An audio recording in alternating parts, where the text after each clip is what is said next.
There's a place in the southern Israeli desert that the world has quietly understood for decades, without ever being officially told about it. A facility that sits 9 kilometers outside a dusty Negev town, behind layers of concrete and security fencing and absolute governmental silence. A place that has never been confirmed, never been acknowledged, never been open to international inspection, and yet a place whose existence has shaped the entire nuclear calculus of the Middle East for more than half a century. That place is the Shimon Peres Negev Nuclear Research Center, sitting at the edge of a city called Dimona. And on the night of March 22nd, 2026, the world received a reminder that in this war, a war of escalating strikes and retaliatory fire and deliberately chosen symbolic targets, nowhere is too dangerous to strike, and no line is too consequential to cross. The strike that hit Dimona that night came from Iran. It was not the first time Iranian missiles had targeted Israel since this war began on the 28th of February.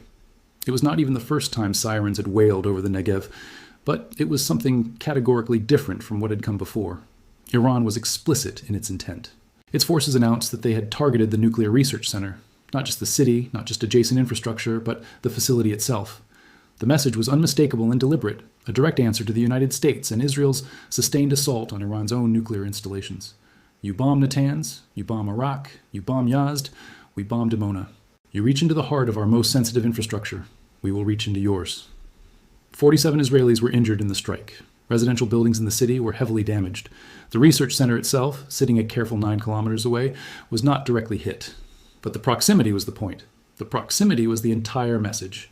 To understand what happened when Yemen entered this war on the 28th of March 2026, 30 days after the first bombs fell, you have to understand what the Houthis represent in the broader architecture of this conflict, and why their entry on this particular day, targeting these particular sites, carried a weight that went far beyond the immediate military facts of 2 intercepted missiles. The Houthis are not a conventional military force.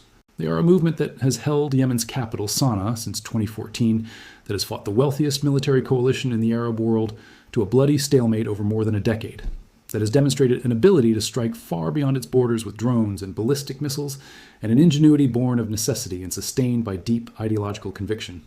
They had been, for several weeks since the war's beginning, notably absent from the fight, staying on the sidelines at Tehran's own reported request, calculated to keep the conflict from expanding too quickly, too broadly. But the calculus changed.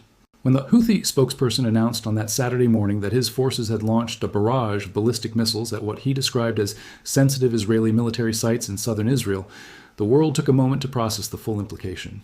Southern Israel, the Negev, the area around Beersheba, the area, in other words, directly adjacent to Dimona. Sirens went off in that region for the 3rd time in a single overnight period. Israel's multi-layered air defense system intercepted the incoming fire. No casualties were reported from the Houthi strikes themselves. But the choice of target area was not accidental. It could not be accidental.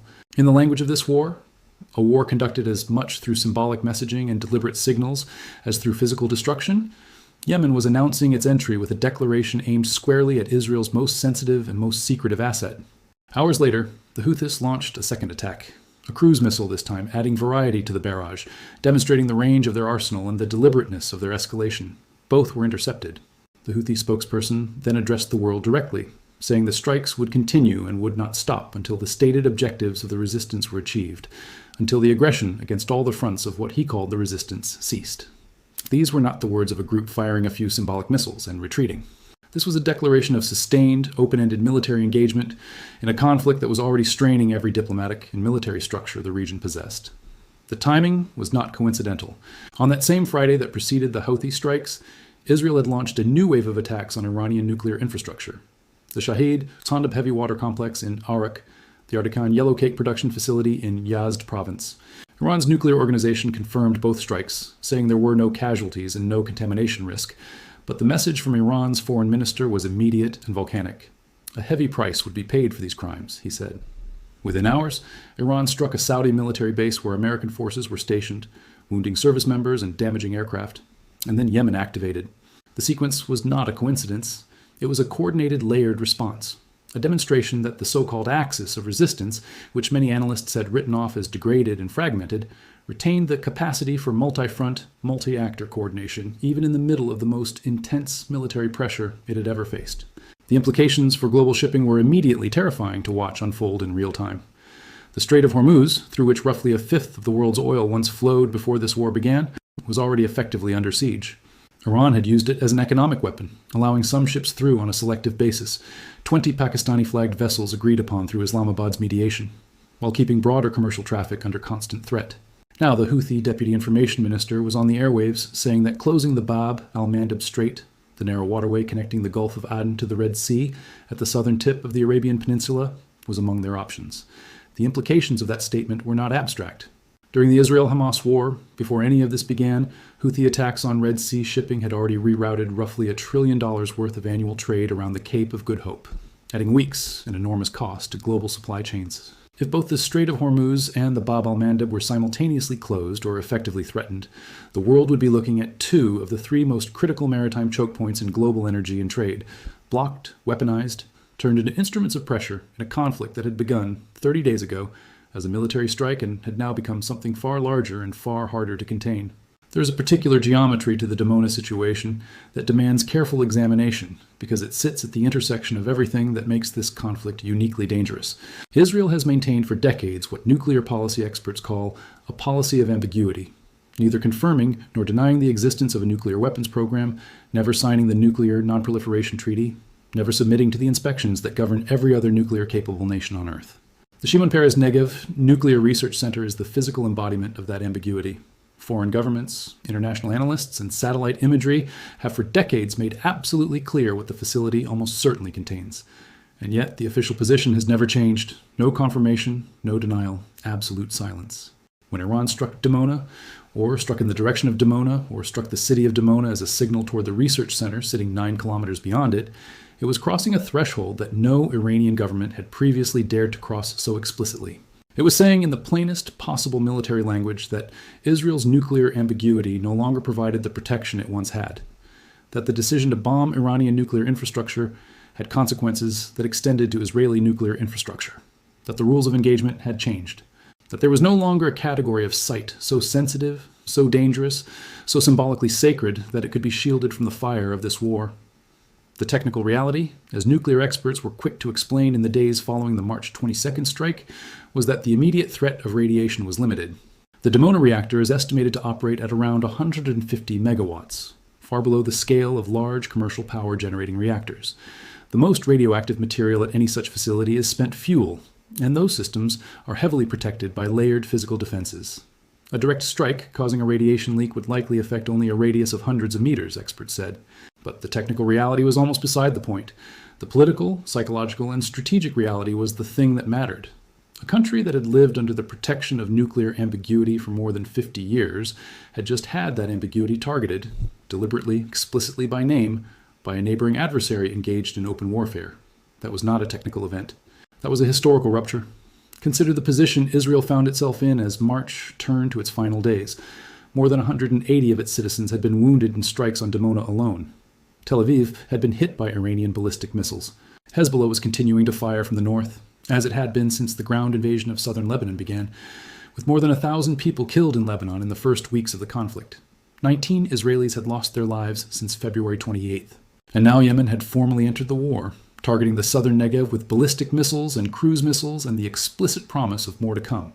Israel's Iron Dome, David's Sling, and Arrow systems, the most sophisticated layered air defense architecture ever assembled, were working around the clock, intercepting attack after attack. But the sheer volume and variety of incoming threats from multiple directions simultaneously was precisely the kind of pressure these systems had never been designed to absorb indefinitely. What the Houthis brought to this conflict was not simply military capability, though their capability was real, and it surprised many observers who assumed years of Saudi and American strikes had degraded their forces decisively. What they brought was geography. Yemen sits at the narrow southern exit of the Red Sea. Ships moving between Europe, the Mediterranean, and Asia must pass through the Bab al-Mandeb, or take the enormously longer and more expensive route around the southern tip of Africa. During the earlier period of Houthi maritime operations during the Israel-Hamas conflict, that rerouting had already happened. The world had already experienced what a Houthi naval blockade looked like in practice. Now the Houthis were threatening to reimpose it, this time in coordination with Iran's stranglehold on the Strait of Hormuz, at a moment when global energy markets were already in crisis. The USS Gerald R. Ford, America's most advanced aircraft carrier, had retreated to a port in Crete for repairs after sustaining damage. The USS Tripoli, carrying 3,500 sailors and Marines, had just arrived in the region. But deploying a carrier into the Red Sea under active Houthi threat was the kind of decision that military planners approached with extraordinary caution. The memory of the sustained high-tempo attacks that had tested American naval operations in earlier campaigns was still fresh. The geometry of the conflict was tightening. More fronts, more actors, more choke points, more pressure. Pakistan had become one of the more remarkable diplomatic stories of this entire crisis. It was Islamabad that brokered the arrangement, allowing 20 Pakistani-flagged ships to transit the Strait of Hormuz, 2 vessels per day, an achingly small opening in what had been a sealed door. It was Pakistani channels that the United States was using to convey its 15-point peace proposal to Tehran. Pakistan's foreign minister announced the shipping agreement and called it a welcome and constructive gesture, a harbinger of peace. That framing might have seemed optimistic, given the fire still falling from the skies above Tehran and Tel Aviv, but it was not nothing. In wars of this complexity, small openings matter. Small channels of communication, maintained and protected even as the bombs fall, can become the threads from which larger diplomatic fabrics are eventually woven. Iran's own position by the 29th of March was one of extraordinary strain. More than 1,900 of its citizens had been killed. 82,000 civilian buildings had been damaged or destroyed. Nearly 2,000 distinct strike events had occurred across 29 of 31 provinces. The country's water infrastructure, electricity grid, gas supply, cultural heritage sites, schools, and hospitals had all been targeted. The new supreme leader, installed in the chaos following his father's assassination in the opening hours of the war, was attempting to project authority over a military that had lost coherent central command in the early strikes and was in some places still operating on pre-established standing orders. The economy, already broken by years of sanctions, was now absorbing the additional devastation of sustained military bombardment. And yet, Iran had not collapsed. It had not surrendered. It had not agreed to the American 15-point action list that required restricting its nuclear program and reopening the Strait of Hormuz.